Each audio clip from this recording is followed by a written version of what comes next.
Boa tarde. Boa tarde. O depoimento dos presos por hackear telefones de autoridades. O advogado de um deles afirma que o cliente leu mensagens interceptadas do telefone do ministro da Justiça, Sérgio Moro. Um dos alvos da operação guardava R$100 mil em casa. Batido o martelo. O governo confirma a liberação de R$500 das contas do FGTS. A Petrobras vende o controle da BR Distribuidora para a iniciativa privada. Pernambuco. 13 pessoas morrem em deslizamentos de terra causados pela chuva. As aulas estão suspensas em 3 cidades do estado. E ainda, Boris Johnson toma posse como primeiro-ministro britânico. E promete tirar o Reino Unido da União Europeia até o fim de outubro. O calor bate recorde na Bélgica e na Holanda. E o Japão apresenta as próximas medalhas olímpicas. O Jornal Hoje está começando. O Jornal Hoje começa falando da operação para prender os investigados por invadir telefones de autoridades. 4 foram presos ontem em São Paulo. O sigilo da investigação foi derrubado agora há pouco. E a repórter Isabela Camargo tem os detalhes ao vivo. Isabela, boa tarde para você. O que já se sabe a respeito dos presos, hein?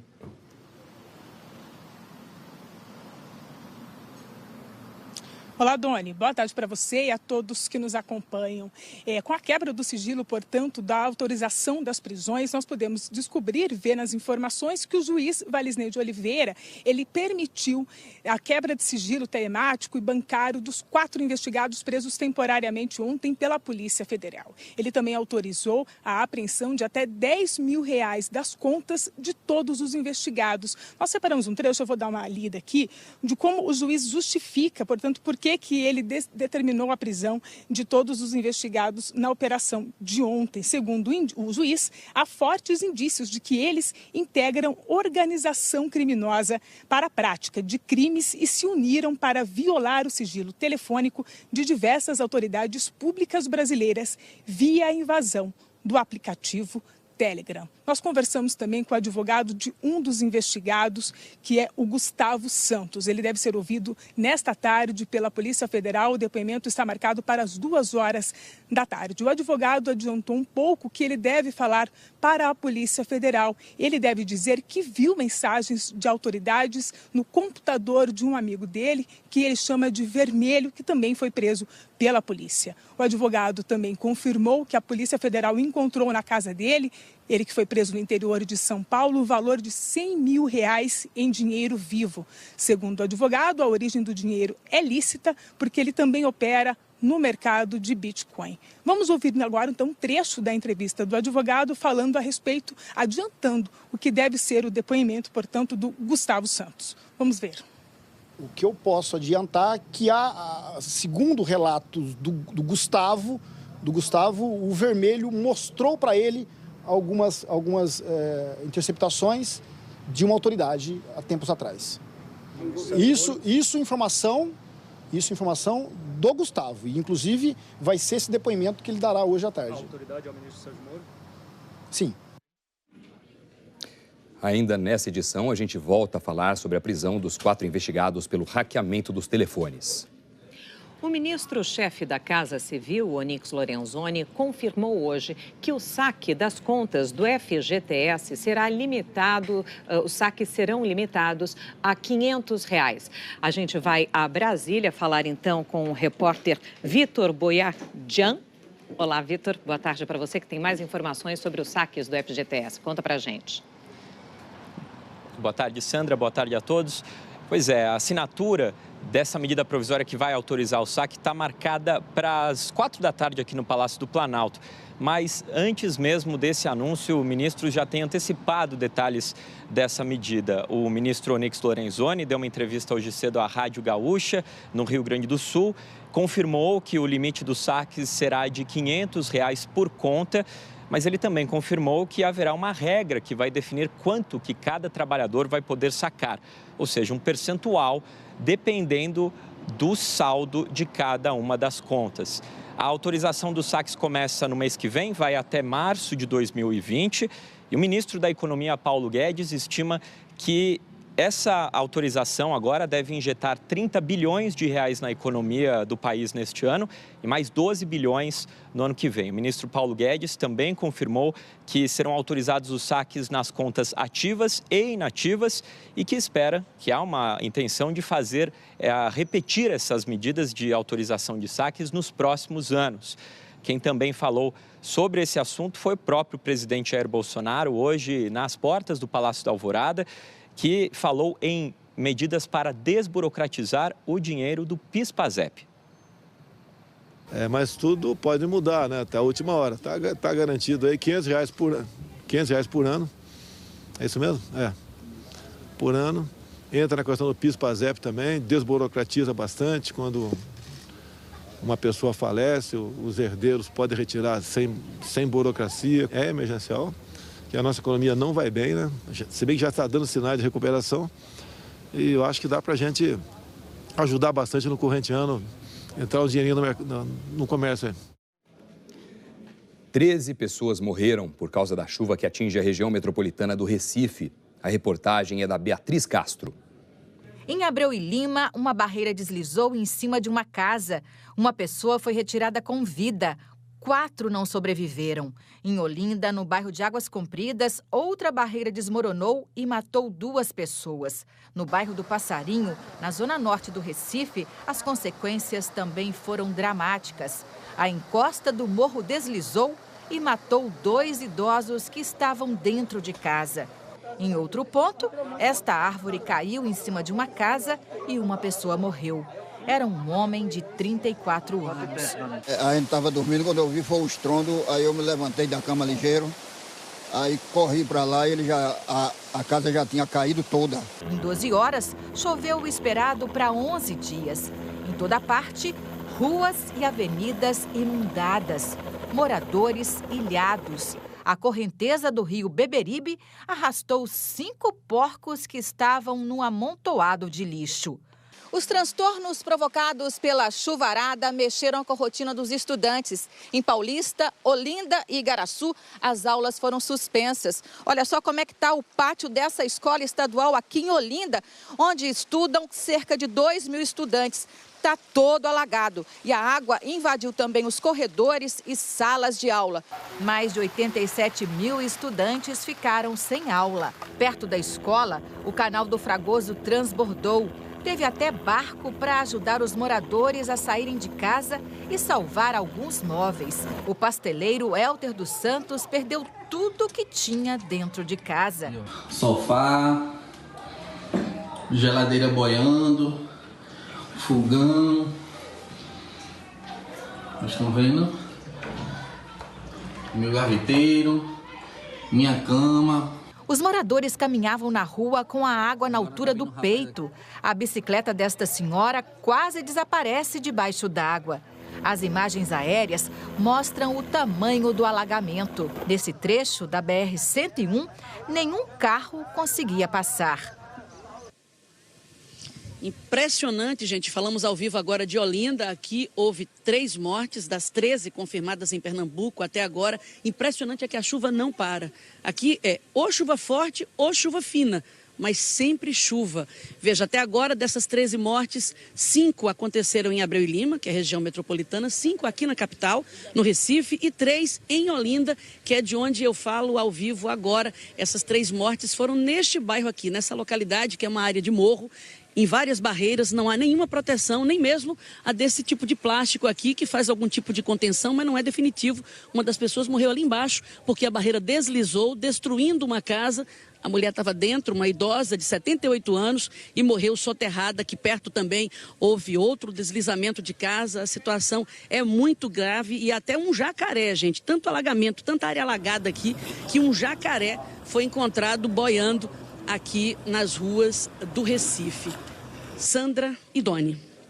Ok, Bianca Carvalho falando ao vivo de Olinda com essas imagens dramáticas de lá.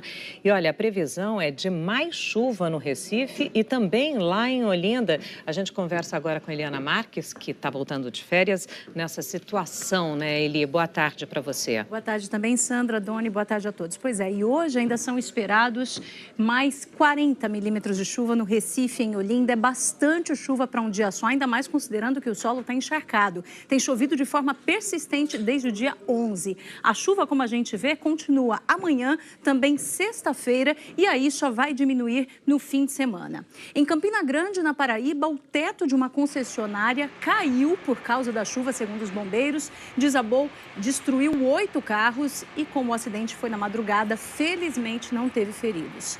Hoje a chuva pode ser persistente em toda essa faixa aqui que pega o leste nordestino, com risco de ressaca também, e no Rio Grande do Sul, temporais. Na imagem de satélite dá para ver bem as nuvens muito carregadas no Rio Grande do Sul, enquanto a gente não vê aqui quase nuvem nenhuma no Nordeste. É que no Nordeste as nuvens são do tipo estratiforme. Elas não aparecem bem no satélite, né? Mas como a gente viu, tem muito potencial para causar problemas também. E no Rio Grande do Sul já teve alagamentos também, né? Já teve sim. Tem uma frente fria passando lá pelo Rio Grande do Sul e provocando os temporais.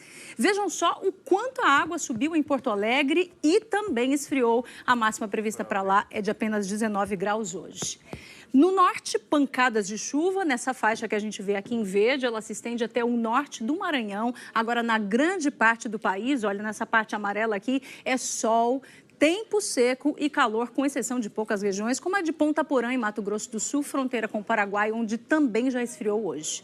Tem possibilidade de rajadas de vento, olha, desde Florianópolis, passando pela região de Curitiba até Campo Grande, e na região norte, os maiores volumes de chuva hoje são esperados em Macapá e em Belém, mas também não é muita coisa, a chuva está mesmo concentrada no Nordeste e no Rio Grande do Sul. E São Paulo, como fica com essa secura, hein, Eli? Olha, secura em São Paulo pode ter hoje, Sandra, à tarde mais quente do mês de julho, com essa máxima aqui, olha, de 27 graus. Amanhã dá uma leve refrescada, máxima de 24, na sexta-feira volta a esquentar, todos esses dias ainda sem chuva aqui em São Paulo. Em Belo Horizonte, previsão parecida com a de São Paulo, a gente vai dar uma olhada então nas imagens ao vivo da capital mineira. Olha quanto sol, que céu azul. Calor por lá, 27 de máxima, e umidade do ar baixa também em Belo Horizonte. Para encerrar, temos aqui o Rio de Janeiro. Olha, hoje, calorão de 33 graus. Amanhã, uma queda aí de 5 graus na máxima, mas nada de frio prolongado nos próximos dias no Rio de Janeiro, com tempo firme também. Que inverno é esse, né? Pois é. Ok, Eli, até amanhã. Obrigada. Valeu, Eli. Em Mariana, Minas Gerais, foram homologados hoje 83 acordos com famílias atingidas pela tragédia da Samarco em 2015. Os acordos fechados hoje beneficiam 212 pessoas em 8 distritos, atingidas pela tragédia da Samarco em Mariana. Elas vão receber as indenizações imediatamente. Outras 244 pessoas também já haviam fechado ações individuais com a Fundação Renova, braço da Samarco, da BHP Billiton e da Vale, criada para reparar os danos do rompimento da barragem de Mariana. Como as indenizações são individuais, os valores pagos variam de 10 mil a 3 milhões de reais. Quem participou desses acordos é excluído de uma ação coletiva que ainda tramita na Justiça, com aproximadamente 3 mil pessoas. Tudo foi possível pelo processo coletivo. Se houvesse o julgamento de ações individuais para cada um desses atingidos, eu acho que, de fato, em razão dos trâmites processuais, seria muito mais demorado. O rompimento da barragem de Fundão foi em novembro de 2015 e matou 19 pessoas. O distrito de Bento Rodrigues ficou destruído. O Rio Doce foi atingido de Minas Gerais até o Espírito Santo. 22 pessoas e 4 empresas respondem na justiça pelo desastre ambiental, mas ninguém foi condenado até agora. As investigações continuam também no caso do rompimento da barragem da Vale em Brumadinho. O Ministério Público de Minas Gerais está reunindo documentos para embasar uma denúncia criminal. Em janeiro deste ano, um dia depois da tragédia em Brumadinho, foi aberta uma investigação. Nos últimos 6 meses, 13 pessoas chegaram a ser presas, mas foram soltas. A nossa expectativa é que num prazo de aproximadamente de 60 a 90 dias, essas análises, sobretudo as provas periciais, análises de laudos de causa-morte, lesões corporais, corporais e análises de equipamentos eletrônicos sejam concluídas, permitindo aí o oferecimento da denúncia e o desencadeamento da ação penal. 248 pessoas morreram no rompimento da barragem da Vale e outras 22 continuam desaparecidas na tragédia. A Vale disse que continuará contribuindo com as investigações e a Fundação Renova disse que cerca de 1,7 bilhão de reais já foram pagos até o momento em indenizações e auxílios financeiros. A Petrobras vendeu o controle da BR Distribuidora. A Petrobras era a única proprietária da BR quando, em 2017, passou quase 29% das ações da empresa ao mercado. Ontem, ela anunciou a venda de mais uma fatia de 30% do capital da BR Distribuidora. Com isso, a Petrobras reduz drasticamente a sua participação de 71% para cerca de 41% e deixa de ter o controle da distribuidora de combustíveis. Na prática, com o capital pulverizado em bolsa, a BR foi privatizada. Pelas cláusulas da oferta de ações, mais um pequeno lote pode ser vendido nos próximos dias, reduzindo a parcela da Petrobras ainda mais para 37,5%. Caso seja totalmente concluído, o valor do negócio vai atingir os 9 bilhões e 600 milhões de reais. A BR Distribuidora é a maior distribuidora de combustíveis e lubrificantes do país. Tem mais de 8 mil postos de combustíveis e mais de 100 postos de abastecimento em aeroportos. O ministro da Infraestrutura, Tarcísio de Freitas, se reuniu hoje com os transportadores para discutir a situação dos fretes. No início da semana, o governo suspendeu a nova tabela de fretes por pressão dos caminhoneiros. Então, a gente vai dar um pulinho lá em Brasília agora para falar com Marina Franceschini, que acompanha esse assunto. Marina, boa tarde.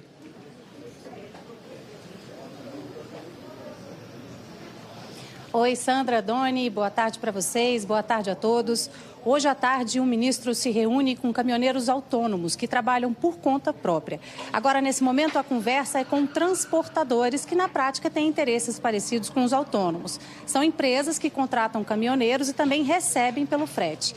A categoria reclamou da última tabela que foi publicada na quinta-feira, passou a valer no sábado e foi suspensa na segunda-feira, depois de uma reunião extraordinária na Agência Nacional de Transportes Terrestres, a pedido do Ministério da Infraestrutura. Ontem, o ministro Tarcísio de Freitas conversou com chamados embarcadores, que são os donos da carga e pagam pelo frete.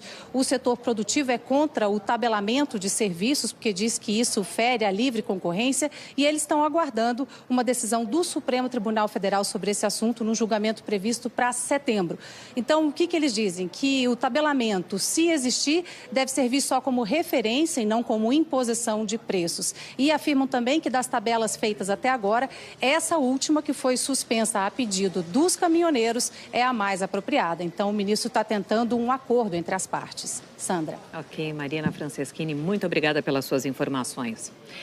O Reino Unido parou durante todo o dia para acompanhar a troca de poder no governo. Sai Theresa May e entra Boris Johnson no cargo de primeiro-ministro. E quem acompanhou tudo de perto foi a correspondente em Londres, Marina Isidro. Marina, boa tarde. Oi, Sandra, boa tarde para você e para todos. Hoje foi um dia de despedidas por aqui, né? De Theresa May, no último dia dela como primeira-ministra do Reino Unido. Primeiro, ela participou de uma sessão no parlamento e disse que estava satisfeita em passar o cargo para alguém comprometido em entregar o Brexit, segundo os desejos do povo britânico.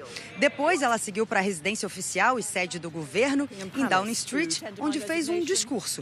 Disse que ocupar o cargo foi uma grande honra e pediu que meninas do mundo inteiro se inspirassem nela. Não há limites para o que podemos fazer, disse Theresa May, que é a segunda mulher a ocupar um cargo de primeira-ministra na história do Reino Unido. Depois, ela veio aqui para o Palácio de Buckingham para participar de uma cerimônia protocolar com a Rainha Elizabeth II, em que entregou a sua carta de renúncia. Assim que Theresa May saiu, o novo primeiro-ministro, Boris Johnson, chegou sob protestos de ativistas que são contra as mudanças climáticas. Os manifestantes tentaram bloquear o carro dele, mas isso foi controlado rapidamente. Boris Johnson conseguiu entrar e, seguindo a tradição, foi convidado pela rainha para formar um novo governo. A Rainha Elizabeth II é chefe de Estado, não interfere no governo, mas ela tem essa missão aí protocolar. cerimonial. Depois daqui, Boris Johnson seguiu para Downing Street. Sandra. Ok, Mariana Isidro, muito obrigada. E falando em Downing Street, é para lá que nós vamos agora conversar com o correspondente Rodrigo Carvalho, que está justamente em frente à casa do novo primeiro-ministro. Salve, Rodrigo, boa tarde para você. Boris Johnson chegou por aí e já fez um discurso, né?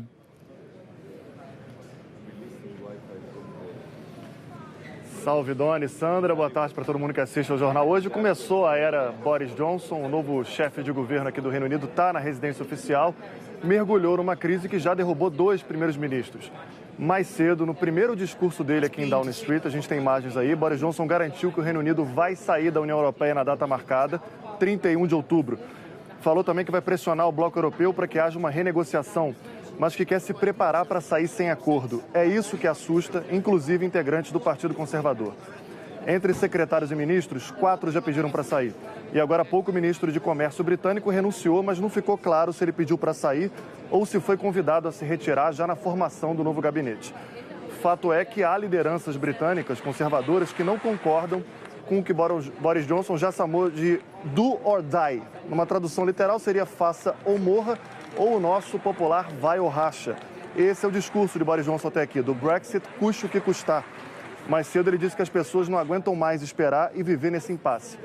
Acontece que ele não governa sozinho. O parlamento britânico já sinalizou em votações na gestão Theresa May que não quer deixar passar uma saída sem acordo. Boris Johnson teria então que bater na porta da União Europeia, tentar mudar alguns pontos importantes do documento, voltar aqui para conquistar deputadas e deputados que Theresa May passou meses tentando convencer e não conseguiu. Ele tem 100 dias para isso, só. Doni e Sandra. Vamos ver se ele tem mais sucesso, então, nessa empreitada. Valeu, Rodrigo Carvalho, obrigado pelas informações. O procurador especial americano Robert Mueller participou de 2 audiências no Congresso. Ele responde a questões sobre a investigação da interferência russa nas eleições americanas. Então, vamos lá para Nova York falar com Ismar Madeira, que acompanha esse assunto. Ismar, o que o Mueller falou até agora? Muito boa tarde a todos. Robert Mueller disse aos deputados que as conclusões do relatório dele não isentam Trump completamente do crime de obstrução da justiça. O relatório listou pelo menos 10 situações em que o presidente tentou atrapalhar o andamento das investigações. Mueller disse também que Trump pode ser indiciado depois de cumprir o mandato. Enquanto estiver no cargo, um presidente aqui nos Estados Unidos só pode ser acusado formalmente de um crime pelo Congresso. Neste caso, seria o caminho para um processo de impeachment, que teria que ser iniciado na Câmara dos Deputados, onde o Partido Democrata de oposição tem maioria. E, se fosse aceito, iria ao Senado, onde a maioria é do Partido Republicano, do presidente. Mueller disse que as investigações não apresentaram evidências suficientes de que integrantes da campanha de Donald Trump tenham conspirado com os russos, mas apontaram que houve interferência da Rússia na eleição presidencial americana de 2016, para prejudicar a campanha da candidata do Partido Democrata, Hillary Clinton. Desde cedo, Donald Trump postou vários comentários em redes sociais. Chamou os depoimentos de Mueller na Câmara de caça às bruxas. Sandra, Doni. Ok, Ismar Madeira, muito obrigada. Uma onda de calor atinge a Europa. A Bélgica registrou recorde de temperatura de 38,9 graus. Máxima histórica também na Holanda, 38,8. Na França, 20 dos 96 departamentos regionais estão em alerta vermelho. O governo do país advertiu que o calor extremo é um risco à saúde e afetará 20 milhões de pessoas. A cidade de Bordeaux registrou a temperatura mais alta de todos os tempos, com 41 graus. A onda de calor também atingiu em cheio outros países, como Alemanha, Itália e Espanha. No Profissão Repórter de hoje, o trauma e a busca por justiça de crianças e adolescentes vítimas de abuso sexual. Eu acompanhei essa história por mais de um ano e eu consegui conversar com 11 meninas que fizeram a denúncia de abuso sexual contra o mesmo professor. E aí ele começou a beijar, desceu pro meus peitos.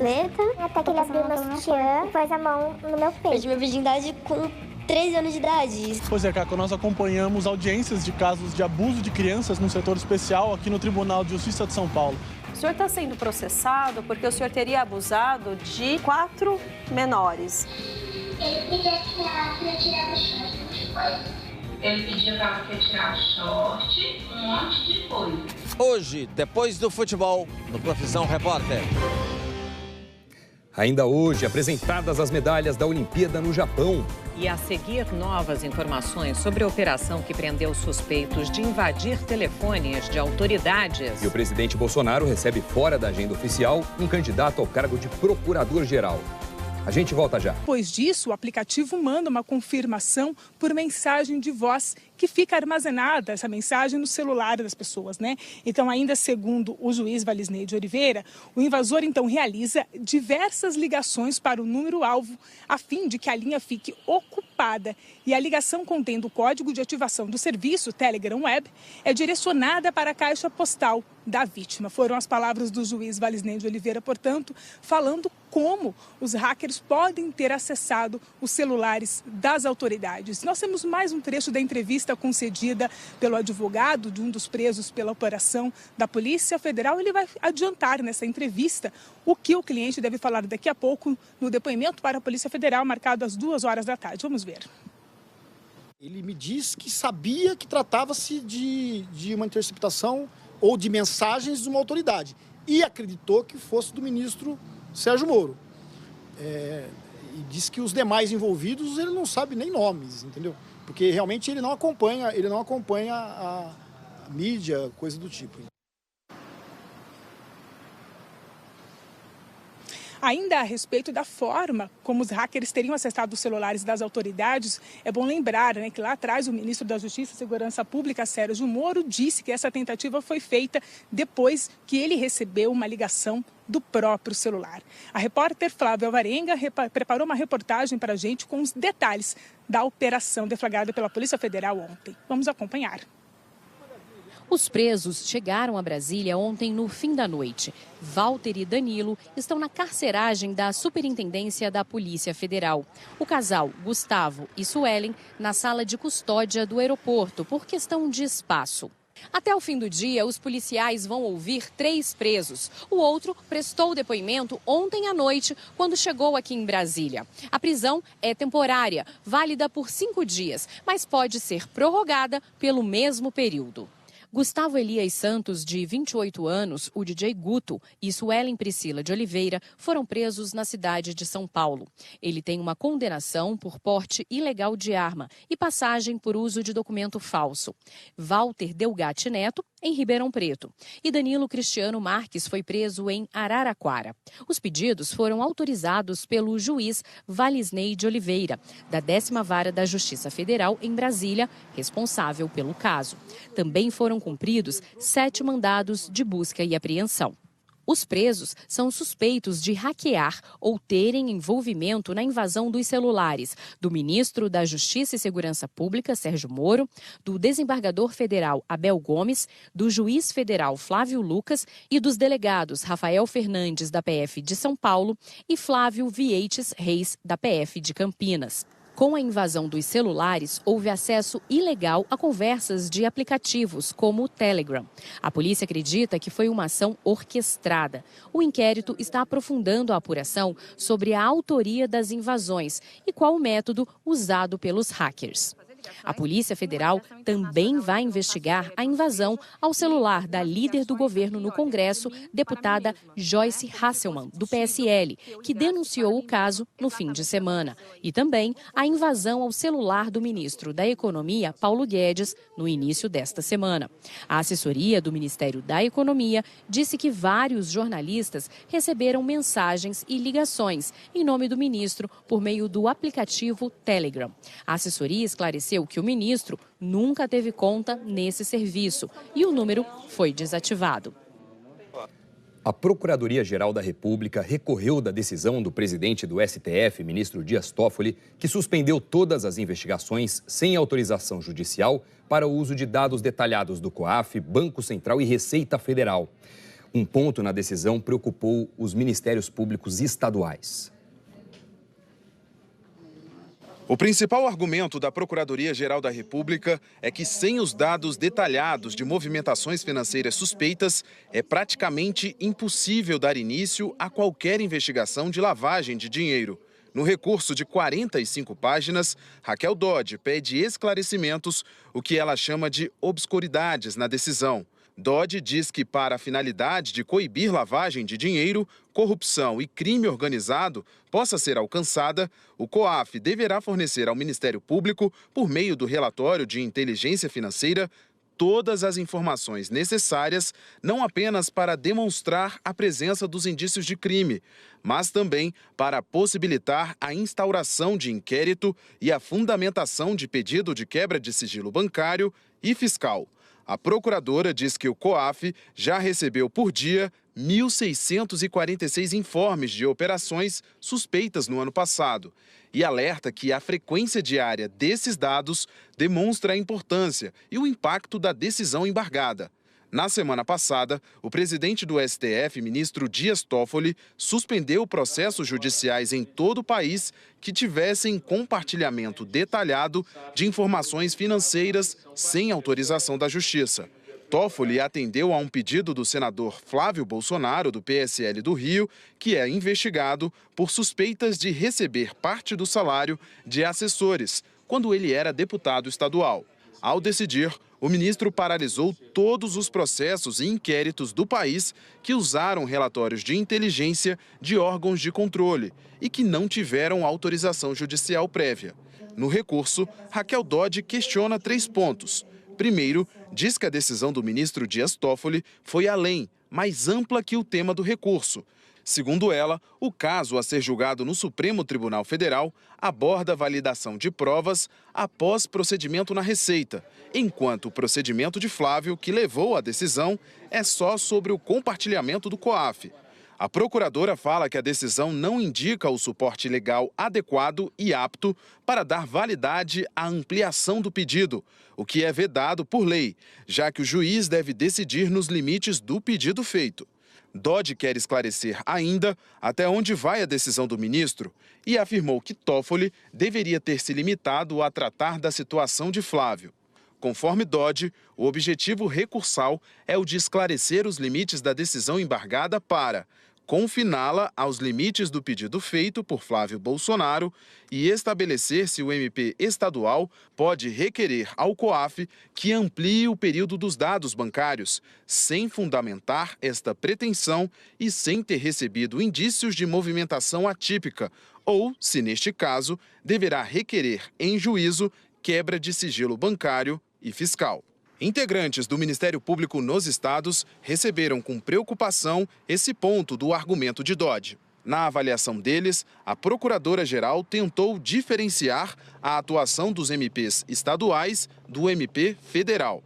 A segunda obscuridade apontada é que a decisão teria ferido entendimentos anteriores do Supremo. O terceiro ponto é que a suspensão dos casos não valeria para processos com presos, nem inquéritos policiais ou procedimentos internos do MP.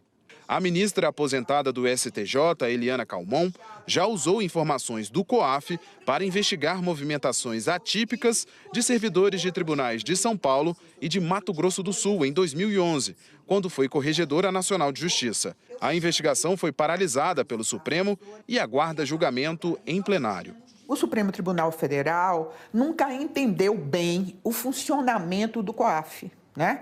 Porque desde 2010, quando eu usei o COAF para verificar operações atípicas que estavam indicadas em órgãos do Poder Judiciário, o COAF nunca me deu CPF de ninguém, nome de ninguém, nada. Ele apenas indicou operações atípicas realizadas no Tribunal de Justiça de São Paulo. E a partir daí é que eu comecei a fazer uma investigação como órgão de controle. Eliana Calmon avalia que a decisão do presidente do STF é um retrocesso e considera que todos os órgãos de controle federais, estaduais e municipais devem receber as informações do COAF para combater a corrupção. A grande massa das operações não estão na área federal, estão na área estadual, porque tem a área estadual, a área municipal, né? E tem também a área empresarial, que